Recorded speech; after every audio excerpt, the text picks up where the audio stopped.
What's up, hoopheads? We've just been hit with a WOJ bomb/shams missile that's flipped 3 franchises overnight. The Miami Heat have grabbed Norman Powell from the Clippers in a 3-team blockbuster. Kyle Anderson and Kevin Love? They're headed to the Utah Jazz. And hyper-athletic forward John Collins is packing for Los Angeles. 1 trade, 3 new zip codes, and a 2027 LA second tossed in for good measure. If you're keeping score at home, here's the ledger. Miami, Indiana. Norman Powell, fresh off 21.8 points per game. Clippers IN. John Collins, a 19-8 pogo stick who can stroke 40% from deep. Jazz IN. Kevin Love, Kyle Anderson, and that 27-second rounder. The paperwork went official at 11:21 a.m. Eastern on July 8th, barely 24 hours after Shams broke the agreement.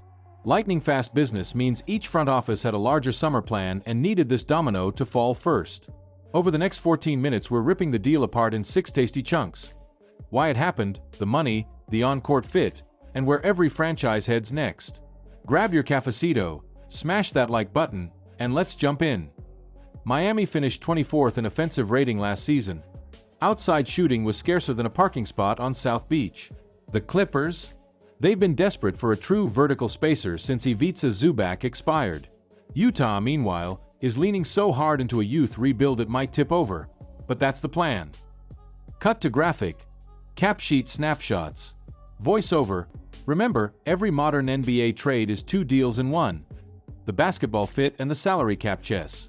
Powell's $20.4 million contract expires next July if things flop, while Collins' $26.5 million does the same for LA. Utah walks away with a supersized $26.6 million trade exception, basically a 1-year coupon they can spend absorbing salary plus extra picks. Section 2. Why the Heat wanted Norman Powell. Host, voiceover atop Powell highlights. Norm is 32, 6'3", and built like a fire hydrant.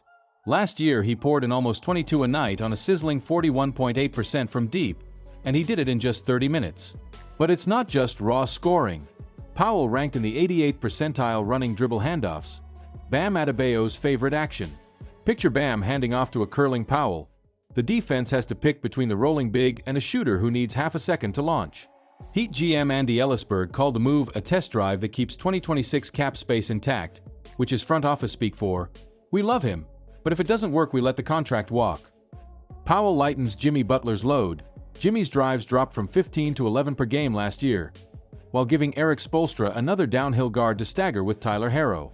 Defensively, Powell isn't Marcus Smart, but he's a plus compared with Herro, and SPO can fold him into Miami's zone.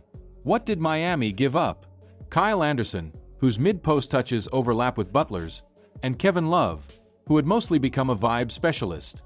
2 fringe rotation guys and 0 first-round picks for a proven 20-point scorer. Classic Pat Riley chess. Section 3. Clippers cash in on ceiling with John Collins. Host, lower third. LA perspective, Lawrence Frank wanted vertical spacing, and he just bought a trampoline. 27-year-old John Collins gives LA 19 points, 8 boards, and near 40% shooting from deep when healthy. Why does that matter? Kawhi Leonard and James Harden bend defenses on every pick and roll. Collins forces the weak side help to tag the roller, opening corner threes. The Clippers ranked dead last in lob attempts last season. Expect that stat to spike. Salary-wise, LA takes on about $6 million extra this year, but because Collins is expiring, the books stay flexible for 2026. The downside? Powell's exit leaves the bench thin on microwave scoring. Just 11 combined points from Bones Highland, Chris Murray, and Kobe Brown last year. Watch for the Clippers to spend their $5.3 million mini MLE on an instant offense gunner. Section 4. Utah's under-the-radar win. The art of the trade exception. Host, lower third. Jazz perspective, Utah flipped a 19-8 big for veterans many fans thought were semi-retired. But Danny Ainge rarely plays checkers when everyone else is playing chess. The headline isn't Love or Anderson. It's a $26.6 million trade exception. For 12 months, Utah can swallow a bloated contract and demand draft picks for its trouble. It's asset hoarding 101. On the floor, Anderson stabilizes bench units with playmaking, and Love offers championship experience, or becomes a buyout candidate that saves even more cash. Financially, every contract they received is expiring or lightly guaranteed, keeping the book squeaky clean for Lauri Markkanen's looming max extension. Utah now owns 14 first-rounders between 2025 and 2031. Add a bonus second-rounder from the Clippers and they're perfectly positioned to weaponize that trade exception at the deadline, or simply run out the clock and stay under the salary floor, which redistributes unused money back to the roster. Vets love surprise bonuses. Section 5. Winners, losers and the numbers behind the headlines. Voiceover, spinning scales graphic, let's grade it. Miami gets a B+. Our model bumps their offensive rating from 113.2 to 115.7 and projects a 3-win jump to 49 victories. The Clippers get a straight B. Pick-and-roll efficiency could rise from 0.92 to 1.05 points per possession, but bench scoring is a question. Utah also nets a B. Asset banking isn't sexy on League Pass, but 14 firsts plus a mega exception is how small markets take big swings later. Luxury tax impact.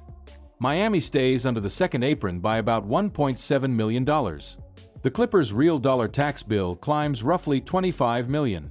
Utah remains $9 million below the floor, so if they don't spend by season's end, the shortfall gets divvied up among their players. Most asked comment: does Powell start? Early word is sixth man, but he'll finish games next to Butler, Harrow, Adebayo, and either Caleb Martin or Jamie Jaquez. Our crystal ball keeps LA level at 47 wins and drops Utah by 2. Perfect tank math. Section 6. Aftershocks and final takeaways. Domino 1. Miami's full mid-level exception. Think Jonas Valanciunas or Goga Bitadze as the next target. Domino 2. The Clippers' new scoring void. Keep an eye on Malik Beasley or another microwave vet. Domino 3. Utah's $26.6 million trapdoor. Deadline is February 6th of 2026, and you can bet Danny Ainge already has names circled. 3 rapid-fire predictions. 1. Norman Powell wins 6th Man of the Year because Miami lets him hunt shots against second units. 2. John Collins posts a career-high effective field goal percentage catching lobs from Harden. 3. Utah flips Anderson or Love at the deadline for yet another second-round pick. Does this accelerate a Clippers pivot if Kawhi's knee acts up again? Absolutely. Collins' clean expiring lets LA duck the tax by 2027 if they blow it up. Heat defense with a 6'3" guard next to Harrow? 6'11" wingspan, plus Spoelstra zone, plus Bam erasing mistakes, good enough. Jazz leadership impact? 5 finals runs from Love steady a locker room whose average age barely cracks 24. Flexibility is the NBA's real superpower.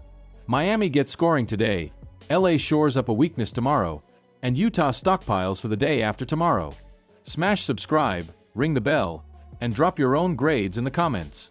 Stay curious, stay caffeinated, and enjoy the beautiful game.